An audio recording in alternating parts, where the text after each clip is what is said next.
almost. And we're live with Karen Harris. She's founder at StoriBoard.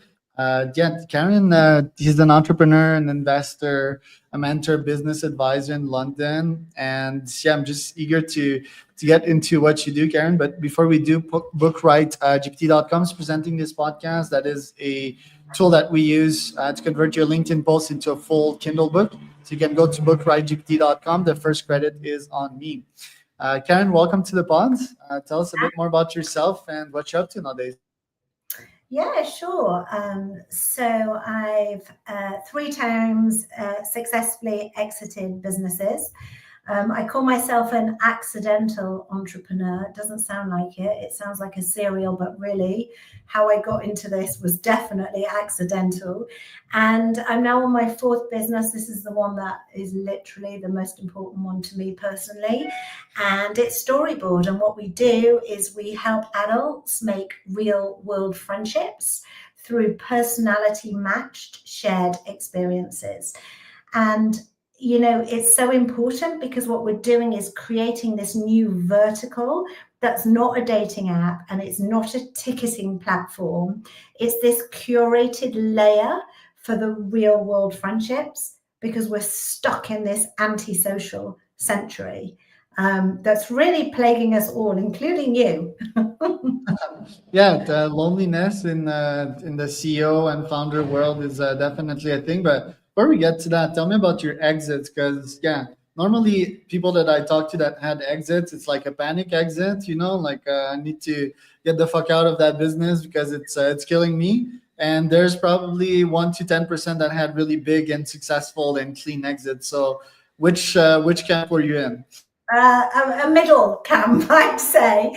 My first business was actually a marketing agency, and we specialized in big behavioral change campaigns for the general public on behalf of different government departments. So it would be like about education or about health, those kind of things.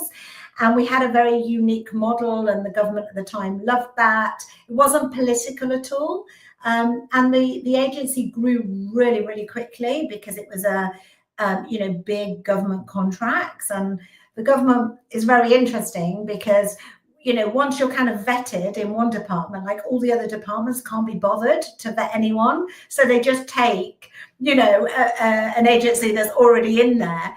And so literally it just grew to be the fastest growing UK communications agency for 2 consecutive years. And then we sold to a public sector management consultancy. And it's not a clean exit. I had an earnout for 3.5 years, which I actually did in 2.5. And then I stayed for another 3.5 before I left.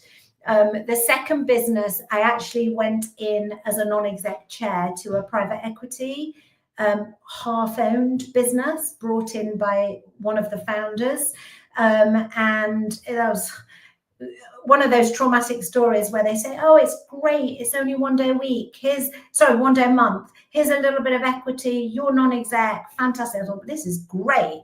And then, I was in for a month and the PE company called me in and said, right, sack everyone, restructure the whole business, we need to grow this like 10x, and you're doing it. It's like, what the hell? I didn't actually, sign up for this. But anyway, it ended up being. But you did it anyway. Do you know what? It was, there's so many really interesting stories, but I won't go into it with you now. But the people who bought my original business, obviously, they mucked up who they were promoting to take over from me. So it meant a couple of my very senior people were able to fall out of that business and come into this business. Anyway, we grew it and we sold it to the Economist. And that was a clean exit. So I could my equity got sold and I came straight out, which was wonderful. And then the third business, I built an online shopping center just because I was completely fascinated by that whole world. And that one, we sold to a physical shopping center group, and again, earnout. And then stupidly, I stayed for another 3.5 years post earnout. So yes, I'm one of these loyal people who kind of stays for a long time and then wonders why I did that. But anyway, here we are. And how did you keep your sanity throughout this roller coaster ride? Do you know what? It was. How did I keep my sanity? You did not. Yeah. Do you know what? There were times when I actually really struggled. Like I'm going to tell the truth, because I think there's people think that being a founder is like not easy, but just like exciting and it's great. And It's fucking hard. look, I'm 56, right? So I'm an old timer. I'm actually a grandma, right? So I'm probably, I don't know if I'm the female grandma entrepreneur, right? I don't know on your podcast. But in my day, every kid, like every guy I knew, at the time, they all wanted to be a footballer. That was what you wanted to do. Nowadays, everyone wants to be an entrepreneur. It's like, that's the thing. And I think that people don't know that it isn't easy. It's like really, really hard. Like you work night and day, you struggle. And what's interesting is I actually didn't struggle psychologically with growing any of my businesses. The bit that I really struggled with was once I'd sold them, completed an earnout successfully, and I stayed in the corporate, honestly, it killed me. Yeah. That's the thing that killed me. The toxicity, the mediocrity, the whole thing. The bureaucracy. That was the pain. The pain was that. And the problem is, then you realize, I'm actually completely unemployable because I can't work for a big company because I can't deal with this. So I could only ever be an entrepreneur. And right. I'm not a dictator. I've got a very empowering leadership style, but I cannot deal with just nonsense. It's like our kryptonite, right? It depends on our personality. Some people just prefer comfort, right? And very low confrontation, very low risks, very low adrenaline, right? And they're gonna go for a job, a 9 to 5. But us, it just drives us totally crazy to have someone dumber than you, like giving you orders that don't make sense. They're not even on the field, they don't. They're like in the stands. They can't cheer for you, but they cannot like tell you, hey, footballer, like pass the ball to that guy. They don't have a clue, So it's very frustrating. It's not an ego thing. It really isn't an ego thing. It's just, I feel like my strength is like I'm a creator. Like I like to create from nothing and just build from that. And literally, there's no reason why you can't do something in my mind. It's like, of course you can. You just find another way. There's a way. You just have to push and push and push and push. And that attitude does not work in a corporate. It just doesn't. I wish it did, but it doesn't.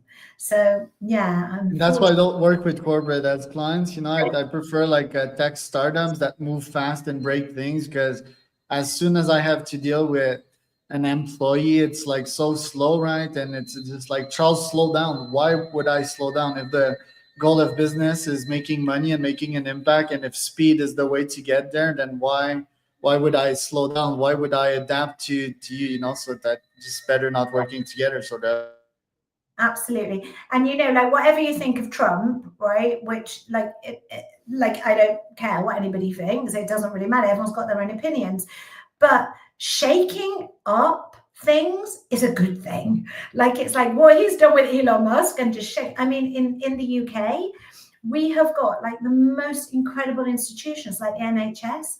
They are so broken.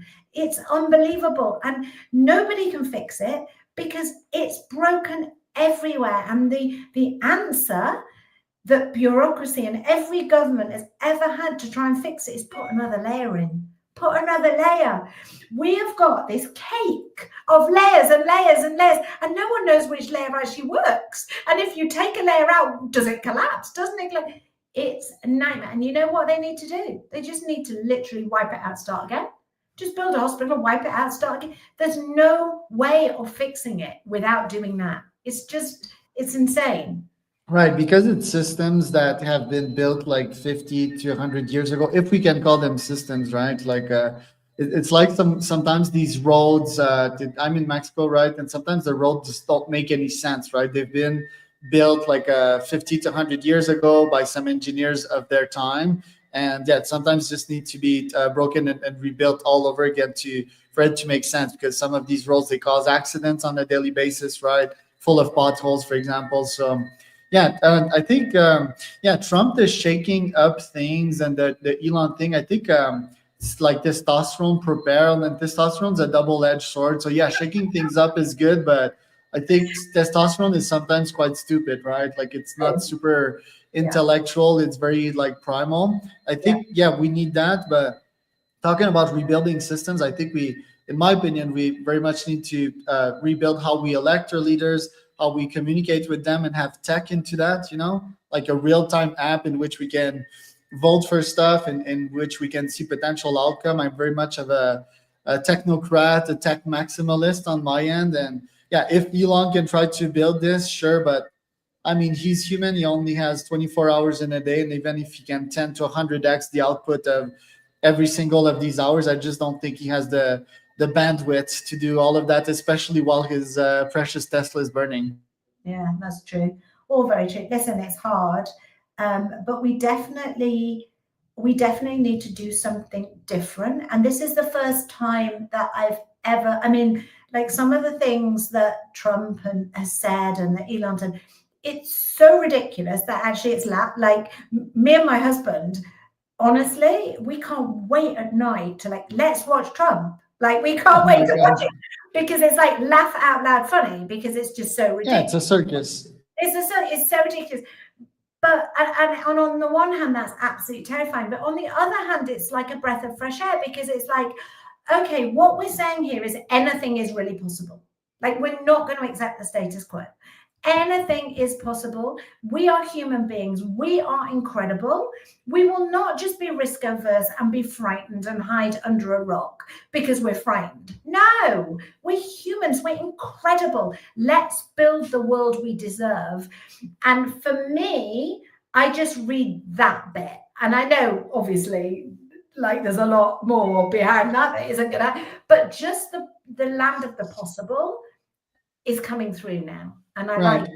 I think I think this circus is more hurtful than it is useful, because a lot of people, they don't have the mechanisms to react to that, and neither do I. Like at some point pre-election, there was only Trump and Elon in my X feed, and I never liked these guys.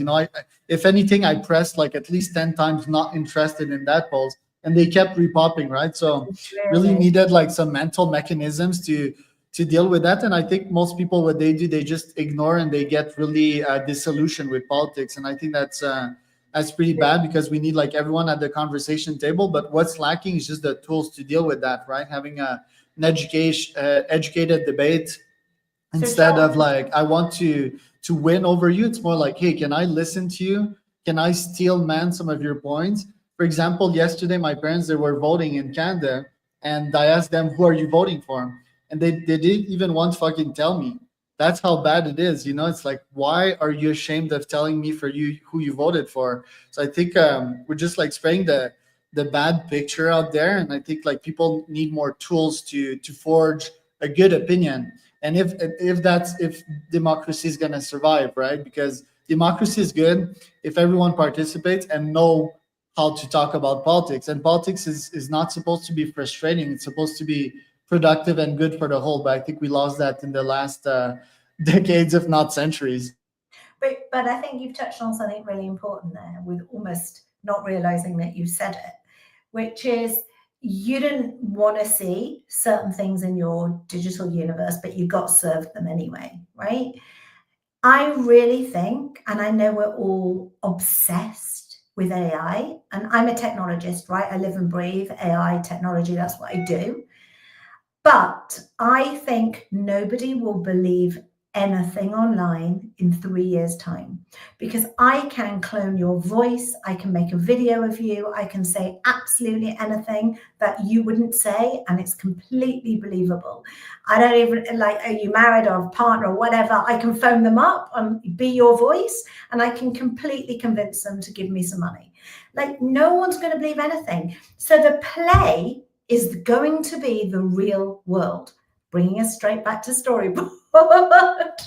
Wait, before we get to that, I want to contest that point. I think it's not like no one, but I think you're right in that, I don't know, probably 60% of the planet is sort of tech illiterate. They don't really know how to use tech, or these are the MAGA folks you'll see on Facebook, like saying, "Hey, go Trump," and with their MAGA hats again. I think these people, they don't know how to use tech. That's why they're so manipulatable. Like their feed is full of anger and hate and stuff that gets their brain going. I think that these people may go back to the normal world, but I think like very techie people like me, for example, maybe like I don't know you yet well enough to say that, but there will be blockchain tags on posts. Oh, this is authentic. There will be biometrics fingerprints, right, to authenticate that this is really your post. And there will be a bunch of technologies to really authenticate that, yeah, I posted that this is really me. But indeed, the picture will be blurred. And also, I think it's like, who out there is Machiavellian enough to make a deep fake out of me and try to destroy my reputation? Maybe like a couple of bad actors, but I think that most humans are good. But yeah, let's talk about StoriBoard for a second. You've raised funding for that one, I think 1.4, something like that, and you've been building it for like 4 years. Personality test, interesting. I think one of my first app was about making friends like 10 years ago. It was called Velux. It never lifted off the ground. Why did you pick up that niche? Yes, there's a loneliness crisis, but there's also like fit competitors like Bumble, right? So tell me a bit more about that one. Yeah, so we've been going for 3 years actually, and we raised the money off a concept, and it was actually quite different. The concept was making it easy to find people going through the same life experience, whether that was I'm a new mum, I'm an entrepreneur, I've lost my parent, I've lost a child, I've got cancer, like whatever it was. It's being able to like link up online in a community, and it was basically peer support. And we grew the community really quickly to about 30,000 people. And I only intended, I had in my mind that we would use that money within 18 months. But as we were developing the community and the product, I could see, okay, hold on a minute. We're not going to get to monetization easily here. It's really, really hard to monetize a community. Like we didn't even try because it just didn't feel authentic. And so I really eked out the money for the whole 3 years. Like I spent less. I went back to the drawing board. I really looked at it. And what we saw was this real trend. And the trend was people were literally posting, hey, my name's Tom, I live in Bristol. Like, does anyone want to meet for coffee? And at first when we saw it was like, this is a bit weird. Like, why the hell do people want to meet in real life? But then it was just like really, really taking off. Like everyone was saying it. And we were like, okay, let's just run an experiment. So October last year, and really not long ago, we ran an experiment. We did it with students at the beginning. We just put some student dinners together, saw if it worked. And we were like, okay, this is a real thing. And then we started doing it literally. I myself walked into a particular chain of a coffee shop in Islington, and I was literally visually matching people. So people alone, relatively good looking, in a particular age group, on their laptop, working solo, and I just invited them for dinner. And literally, it was incredible. Then we went on, can we sell this concept of a small group shared experience through meta ads? And we did. And between October, when it was a concept, almost like let's just experiment, to now we've done over 3,000 events. The community is really growing, and now we're rolling out all our other activities. So we started with just dinner because there's loads of dinner clubs, and everyone knows what dinner is. It's easy to do. And that was Tuesday night on a 7 p.m. because it was kind of solving for off-peak for restaurants. And then we have a collaboration with Flight Club. I don't know if you've ever done them. Social. I know Flight Club though. Oh, it's like the funnest thing ever. And that's Monday night at 7 o'clock. And now we're adding karaoke, we're adding bowling, and a whole load of other shared experiences. So for each night, and what you do is you can buy a ticket for a single experience, or you can go on subscription, monthly, 3 month, yearly, and go to unlimited experiences. So it's not just about, hey, I'm like lonely and I need some friends. It really isn't that. We actually have like 4 key personas. It's somebody who's new to a city. It's somebody who wants to expand their social circle. It's somebody who wants to network, and it's somebody who is looking for love. And literally, the people who are looking for love, they're kind of done with the dating apps, because it's like all the same people everywhere on all of them. And like a lot of women don't like the hookup thing, they're over it. And it's kind of like, what we do is, the sweet spot is 6 people, and it's evidence-based, by the way, that if you do some kind of shared experience with strangers, and it's only about 6 people, you can actually form lasting bonds with these people.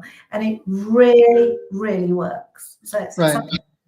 Just to come back to the political or philosophical side of things, because I think your app's helping very much a big problem that we have. I'm not sure if I had this insight for long, but it seems that yeah, social media's ripped the social fabric, right?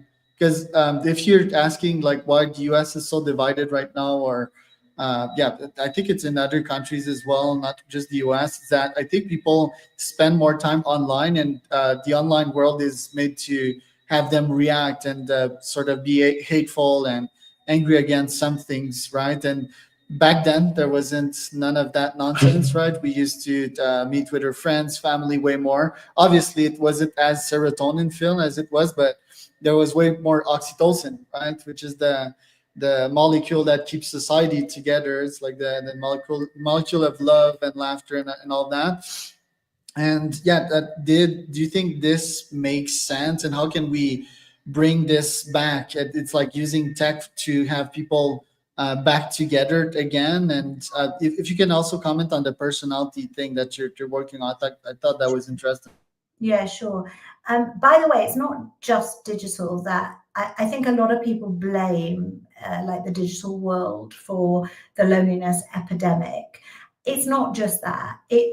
It's been described as the antisocial century. And what we mean by that is, you know, we've even like, I'm sure you've got loads of friends, right? As I do, but it's not the point. Like, what happens is, if you've got an arrangement with somebody to go out and they phone you at the last minute and they say, oh God, Charles, I'm so sorry. Like, I've really got to cancel tonight. You're thinking, thank God for that. I can watch Netflix and get Deliveroo. And it's just because you're streaming your life into your home because it's easier, right? Yeah, I mean, that wouldn't be me, but yeah, then I wouldn't hang out with friends that would last minute cancel me. But yeah, I understand your point. Yeah, most people are definitely more comfortable around Netflix, right? It's risk free.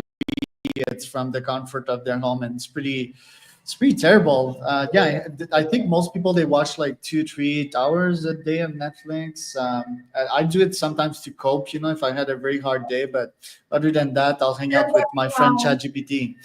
I love Netflix. I love Deliveroo and Uber Eats. Like, I love all these things, but we are highly social, okay? And we're made better in every single way by being around people. And we're losing it. We're losing it because we're so comfortable and we've got so used to it. And remote working has not helped it. You know, it really now it's actually like a bit of a chore, bit of a pain to go into the office because we're just so comfortable at home, but we need it. We need these things. And you know what I worry about, and it goes back to the political conversation that we had just before, is that I don't think that I think we're sleepwalking into an era where we are being fed a whole load of medicine that is really not good for us. And it is great in smallish doses, but we are literally gluttonous and we are consuming it way, way too much. And like, my whole mission is not to bash this stuff or to get away from it. It's just to get us back connected in the real world, because honestly, When we're together, that is when magic happens. It really is. And to your point about America being divided, right? The only way to bring people into peace, the only way is to do it in person. There's no other way. Right. And the personality test, like, isn't it cool for me to talk to someone with a different personality than me? I know the answer to that because I can have someone with a similar personality to me. That doesn't mean that that person won't challenge my beliefs, right? And all that, but at least we'll share the same core values. So tell me about the personality test in there and the AI behind it. Yeah, so we've got a personality test, and it's that balance, isn't it, about keeping it relatively short so people get to the end and having enough information where we feel like it matches. And there's a lot of matching that goes on because we have to also take into account people's location, people's age range. Most of, other than our women only experiences, which we do once a month, we try and have a gender balance as well. So we take that into account. So there's age range, gender balance, location, the experience they choose, and then the personality. And we have to blend all of that together and to make sure that we get the exact right number of people as well. So it's a lot to take on. And some of the things that we ask are around things about comedy, for example, like the type of comedy people like, things about political conversations, whether they like them or they do, you know. So we're trying to ask things a bit more like round the outsides to try and connect people. And we're really building in real life at the moment. So we're getting feedback all the time. We do all our customer service on WhatsApp. So every single person who engages with us, if they've got WhatsApp, we are on WhatsApp with them. They talk to us. They tell us how the experience was. And literally, we're getting feedback all the time. And we're in a raise at the moment because obviously I've come to the end of using all our money. So we're right in the middle of a raise now because we've got traction. We're monetized and now it's all for scaling. And part of that money is to really use AI in a much better way and bake it in and get some real academia around our quiz as well. So we want to actually take on like a sponsored PhD just for the quiz and at a university to develop this out properly in a doctorate. Love it. Karen, where can we find out more information about you and StoriBoard? Yes, if you go to StoriBoardClub.com, and StoriBoard is with an I, you can see us there. That was Karen Harris.